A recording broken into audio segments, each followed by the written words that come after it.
I'm Liz Scissors.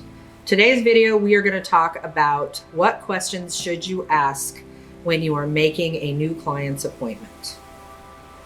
My focus on this one is to make sure you understand that it is vital to ask the right questions on that first initial interaction. Whether it's in phone or it's in person, you really have to ask the right questions. If you're getting your appointment requests, online request, or via Facebook message, or however you get that first request, it is absolutely critical that you ask the right questions so that you set yourself, the client, and the dog up for success. So the most important question, we all know this, is to ask the breed of the dog. That is the first question you want to ask. When somebody is calling and saying, hey, when's your next opening? Before you answer that question, you ask your own set of questions. It is going to help you, I promise. You don't tell them when you have your next opening. You say, what kind of dog do you have? Then, if they haven't already told you, you're going to ask them, how old is that dog? If it's an adult, you're going to have a different reaction. If it is a puppy, you're going to have a different reaction. If it's an elderly geriatric dog, you're going to put it somewhere else. So that is one of the reasons why it is so important to make sure that you find out what is going to be walking through your door. Unfortunately, a lot of people don't know the answers to all the questions we have, whether it's a rescue dog, whether it was given to them, or they don't remember the breeds that it's mixed with. There's so many variables. So it's really important to try your best to narrow down that information. If the dog is young, how young is it? People will say all the time, I need to make an appointment for my puppy, and it's 3. So we have to ask the questions. Don't be afraid or embarrassed or think that you are pushing them by asking questions. You need this information to properly book that dog in an appropriate time slot for your schedule. So we need to know the breed. We need to know the age. If it is a young puppy, we know that we are going to book that in a different time slot, and we're going to book that for a different amount of time. We're going to then, at that point, educate that client as to the policies of your salon.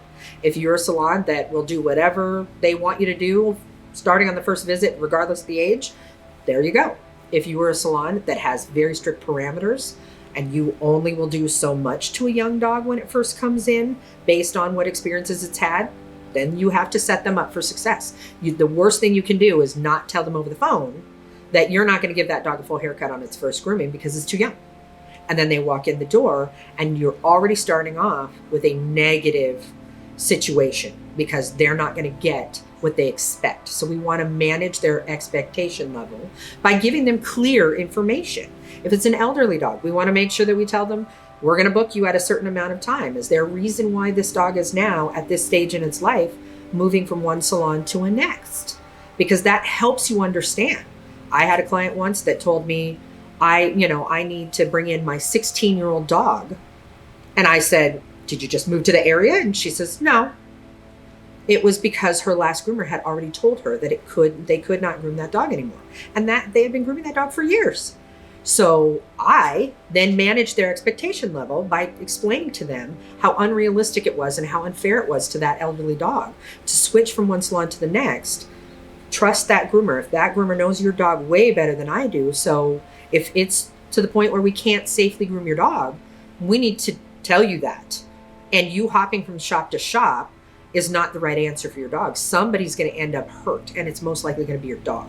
And that none of us want that. So manage their expectations by asking the right questions. Breed, age, how often are they groomed? What is their experience level like? Some people are going to lie to you. We can't control that. But if they aren't lying to you and they are telling you the truth and the dog is really on a 4-week schedule, then the dog we expect to be much better on the table. So we may not book as much time. So it's really relevant to make sure that the questions are asked so that we can be successful, especially on that first visit. Then after that first visit, we're going to share with the client how it went and give our recommendations of how to make sure that it moves forward in a positive direction.